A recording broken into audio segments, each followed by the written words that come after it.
जय श्री कृष्ण मित्रों, मैं दिनेश भारद्वाज। स्वागत है आपका हमारे YouTube चैनल पर, जिसका नाम है मोटिवेशनल स्पार्क। श्री कृष्ण कहते हैं, जब कोई साथ ना दे, जब अपने भी पराये लगने लगें, जब भीड़ में खड़े होकर भी तुम्हें लगे कि तुम बिल्कुल अकेले हो, तब श्री कृष्ण कहते हैं, रोना मत, मैं हूँ। क्योंकि ये वो क्षण है जहाँ इंसान पहली बार सच में टूटता है और वहीं से असली निर्माण शुरू होता है। लोग अक्सर कहते हैं कि समय बदल जाएगा, हालात सुधर जाएंगे, लेकिन कोई ये नहीं बताता कि उस बीच की रातें कैसे काटी जाती हैं।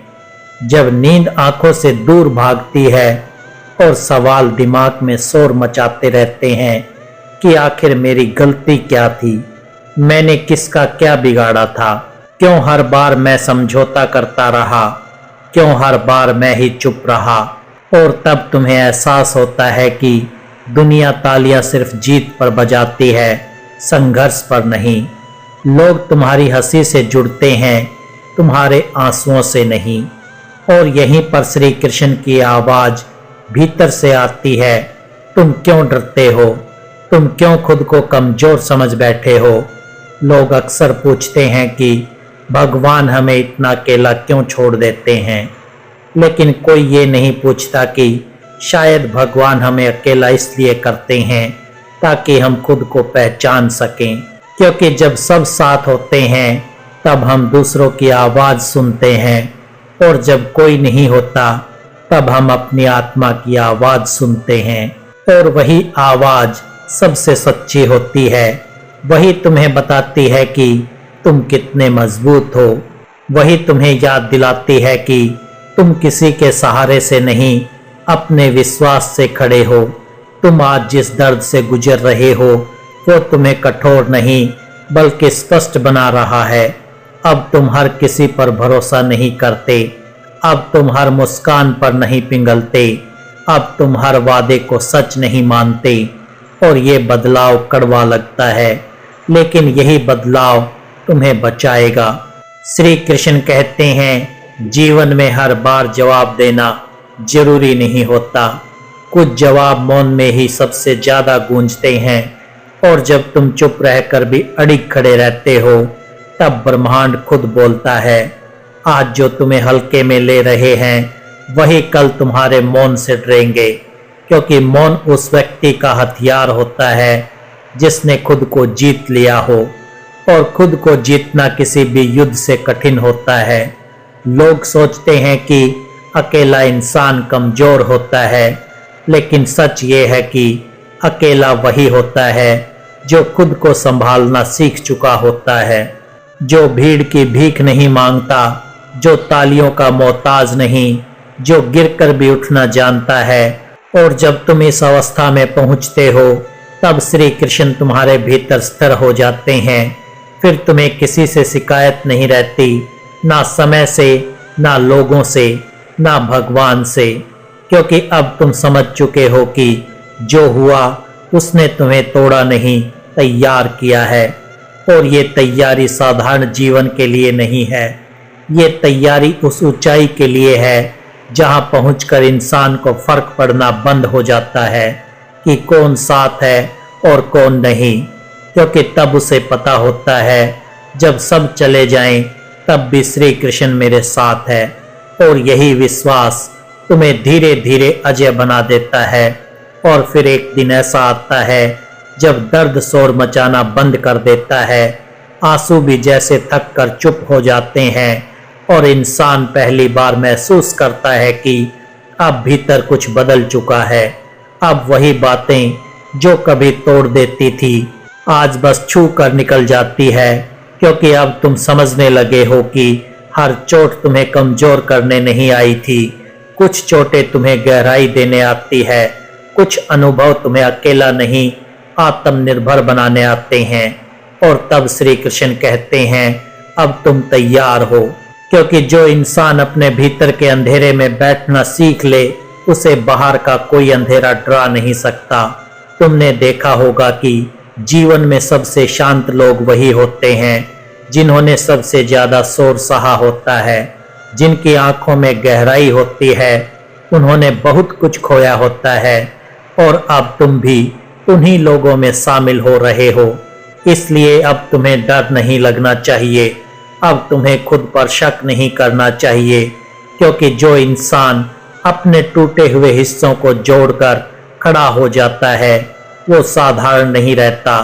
लोग अक्सर कहते हैं कि समय सब ठीक कर देता है, लेकिन सच ये है कि समय कुछ नहीं करता। समय सिर्फ मौका देता है, ठीक तुम्हें खुद होना पड़ता है और तुम वो कर चुके हो। अब तुम किसी के मैसेज का इंतजार नहीं करते, अब तुम किसी के मूड से अपना दिन तय नहीं करते, अब तुम्हें इस बात से कोई फर्क नहीं पड़ता कि कौन तुम्हें समझ रहा है और कौन नहीं, क्योंकि अब तुम खुद को समझने लगे हो और यही सबसे बड़ी उपलब्धि है। श्री कृष्ण कहते हैं, जब इंसान खुद से जुड़ जाता है तब उसे किसी और से जुड़ने की जरूरत नहीं रहती। अब तुम्हारा मौन बोझ नहीं है, तुम्हारा मौन तुम्हारी शक्ति है। अब तुम्हारी चुप्पी कमजोरी नहीं, तुम्हारा अनुशासन है। लोग सोचते हैं कि तुम बदल गए हो, लेकिन उन्हें क्या पता कि तुम सुधर गए हो, क्योंकि बदलाव अक्सर लोगों को असहज कर देता है, खासकर उन्हें जिन्होंने तुम्हें हमेशा कमजोर समझा था। आज वही लोग तुम्हारी आंखों में झांकने से डरते हैं, क्योंकि उन्हें वहां वो इंसान नहीं दिखता जिसे वो जानते थे। वहां अब स्थिरता है, आत्मसम्मान है और एक ऐसी शांति है, और यही वो अवस्था है जहां श्री कृष्ण कहते हैं, अब तुम किसी भी परिस्थिति में हारोगे नहीं, क्योंकि जीत अब तुम्हारे लिए बाहर की चीज नहीं रही, जीत अब भीतर की अवस्था है। अब अगर कोई साथ है तो भी तुम पूरे हो, और अगर कोई नहीं है तो भी तुम अधूरे नहीं। यही वैराग्य है, यही संतुलन है, यही गीता का सार है। तुम अब समझ चुके हो कि हर कोई हमेशा साथ नहीं चलता, और ये कोई सजा नहीं, ये जीवन की व्यवस्था है। जो आज तुम्हारे साथ नहीं है वो कल भी तुम्हें उस ऊंचाई तक नहीं ले जा सकता था, और जो तुम्हारे योग्य है वो तुम्हें रास्ते में नहीं छोड़ेगा। इसलिए अब तुम किसी के जाने पर खुद को दोष नहीं देते, तुम बस उसे जाने देते हो, बिना घृणा के, बिना शिकायत के, क्योंकि तुम जानते हो कि जो जाता है वो अपनी सीमा पूरी कर चुका होता है, और जो रुकता है वो तुम्हारी यात्रा का हिस्सा होता है। श्री कृष्ण कहते हैं, हर किसी को पकड़ कर रखना प्रेम नहीं होता, कभी कभी छोड़ देना भी करुणा होती है। अब तुम्हारे भीतर एक अजीब सी निडरता है। अब तुम सच बोलने से नहीं डरते, अकेले रहने से नहीं डरते, शुरुआत करने से नहीं डरते, क्योंकि तुमने सबसे कठिन समय अकेले काट लिया है।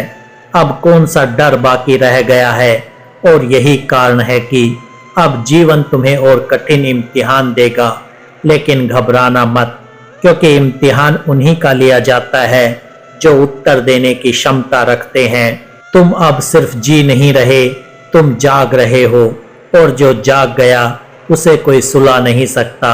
लोग अभी भी तुम्हें नहीं समझेंगे, और ये बिल्कुल ठीक है, क्योंकि हर किसी को हर किसी की गहराई समझने का अधिकार नहीं होता। कुछ लोग सिर्फ सतह तक ही जीते हैं, और कुछ लोग समुद्र बन जाते हैं, और तुम अब धीरे धीरे वही बन रहे हो, एक शांत गहरा अड़िग समुद्र जहां तूफान आते हैं लेकिन निशान नहीं छोड़ पाते। और तब श्री कृष्ण तुम्हारे भीतर कहते हैं, अब रोने की जरूरत नहीं, अब डरने की जरूरत नहीं, अब किसी को साबित करने की जरूरत नहीं, क्योंकि तुम वो बन चुके हो जो तुम बनने आए थे। और ये यात्रा अभी खत्म नहीं हुई है, ये तो बस उस मोड़ तक पहुंची है जहां से इंसान दुनिया को नहीं, दुनिया इंसान को देखती है। श्री कृष्ण कहते हैं, सुख में जो ईश्वर का शुक्रगुजार होता है वही दुख में प्रार्थना करने का हकदार भी होता है। जब सब कुछ छूटने लगे तो ये मत देखो कि क्या चला गया, ये देखो कि तुम अभी भी बचे हुए हो, क्योंकि जिसने खुद को नहीं खोया वो एक दिन सब कुछ वापस पा सकता है। एक बात हमेशा याद रखना, परिवार से मत लड़ो, कड़वी बात कहो लेकिन कभी तोड़ो मत, क्योंकि पेड़ से टूटा पत्ता फिर कभी अपनी जड़ से नहीं जुड़ता। मुसीबतें हवा की तरह होती है, खिड़कियां बंद करने से नहीं रुकती बल्कि अंदर घुसकर हमें परखती है। और जो लोग बिखरने की बजाय मुस्कुराते हैं वही लोग इतिहास बनाते हैं। कभी किसी रिश्ते में जिद नहीं होनी चाहिए, लेकिन अगर रिश्ता सच्चा हो तो उसे छोड़ना भी कायरता है। तुम्हारा संघर्ष ही तुम्हारा हस्ताक्षर है। और जब लोग पूछेंगे कि तू क्यों नहीं टूटा, तो हंसकर कहना, मैं दर्द से नहीं ईश्वर के साथ जिया करता हूँ। तनाव तभी बढ़ता है जब हम अपनी नहीं दूसरों की जिंदगी के बारे में ज्यादा सोचने लगते हैं, और फिर वही सोच बेचैनी का बोझ बन जाती है। डिप्रेशन तब नहीं होता जब हम हारते हैं, वो तो तब होता है जब हम दूसरों से स्वीकृति की उम्मीद करते हैं और वो हमें खारिज कर देते हैं। अपने दुख को दुनिया के सामने रो देना आसान है, पर चुपचाप सह लेना एक नई ताकत का नाम है। क्योंकि यहाँ तो अक्सर वही लोग दर्द पर हंसी उड़ाते हैं जिन्हें कभी हमने गले से लगाया था। अपना गुस्सा, अपना प्यार मैं केवल उन्हें देता हूँ जिन्हें अपना समझता हूँ। और ये मत पूछना कि क्यों चुप हूँ, मौन तो उनका सबसे सही जवाब होता है जो हमारे शब्दों की कदर नहीं करते। और समय वो उतना कीमती नहीं जितनी कीमती होती है भावनाएं। इन्हें खर्च करो वहां जहां इनकी कद्र हो, ना कि वहां जहां ये ठुकरा दी जाएं। श्री कृष्ण कहते हैं, वक्त बुरा नहीं होता, वो बस तुम्हें दिखा देता है कि कौन अपने थे और कौन सिर्फ साथ में चल रहे थे। प्रेम, क्रोध, भय तीनों के मालिक बनो, गुलाम नहीं। डर खत्म नहीं होता, उसका सामना करके ही वो मिटता है। समय की कीमत पैसों से नहीं समझ से तय होती है। जो समय को समझता है वही जीवन को साधता है। श्री कृष्ण कहते हैं, तुम समय को बांध नहीं सकते, पर उसका सदुपयोग तुम्हारे हाथ में है। समय, बात और अवसर, ये तीनों जब चले जाएं तो केवल कास और पछतावा ही शेष रह जाता है। सफल वही होते हैं जिन्होंने अपने समय को पूजा की तरह बरता है, और असफल वही जो हर काम को कल पर टालते रहते हैं। श्री कृष्ण कहते हैं, अगर तुम फल के मोह में कर्म करोगे तो कभी सुकून नहीं मिलेगा। कर्म करो लेकिन उसका फल भगवान पर छोड़ दो। रिश्ते बचाने के लिए कई बार उन गलतियों की भी माफी मांगनी पड़ती है जो हमारी नहीं होती, क्योंकि उस वक्त हम सच नहीं रिश्ता बचा रहे। यही सोचते हैं और यही कृष्ण की दृष्टि है। ये संसार दुख से भरा नहीं है, ये तो तुम्हारी अपेक्षाओं का आईना है। जब तुम भूख मिटाने की बजाय प्लेट सजाने में लगे रहोगे तब जीवन तुम्हें भूखा रखेगा, और जब तक तुम बिस्तर के आराम को नींद से ऊपर समझोगे तब तक चैन खोता ही रहेगा। याद रखना, शांति प्राप्ति से नहीं त्याग से आती है। श्री कृष्ण कहते हैं, जिसे तुम सबसे ज्यादा चाहते हो उसी से सबसे ज्यादा परीक्षा होती है, और कई बार उसे देखकर खुश रहने के लिए तुम्हें उससे दूर भी रहना पड़ता है। मोहब्बत में धोखा सिर्फ प्रेमी नहीं देता, कभी कभी किस्मत भी कातिल हो जाती है, और तब सिर्फ अफसोस शेष रह जाता है। लेकिन श्री कृष्ण कहते हैं, जो अफसोस से ऊपर उठ गया वही प्रेम को समझा। श्री कृष्ण कहते हैं, जो जीवन में हर चीज की खामियां खोजता है वो सबसे बेहतरीन चीजें खो देता है। और ये मत भूलो कि अगर तुम दूसरों को अपनी जिंदगी में बहुत कीमती बना दोगे तो खुद उनकी नजरों में सस्ते हो जाओगे। आत्मसम्मान अगर एक बार गिरा दिया तो दुनिया उसे बार बार रोंदेगी। तो दोस्तों, मैं दिल से आशा करता हूं कि आपको ये वीडियो पसंद आया होगा। अगर वीडियो पसंद आया हो तो वीडियो को लाइक करें, चैनल को सब्सक्राइब करें और कमेंट में जय श्री राधे कृष्णा लिखकर अपनी भक्ति को व्यक्त करें।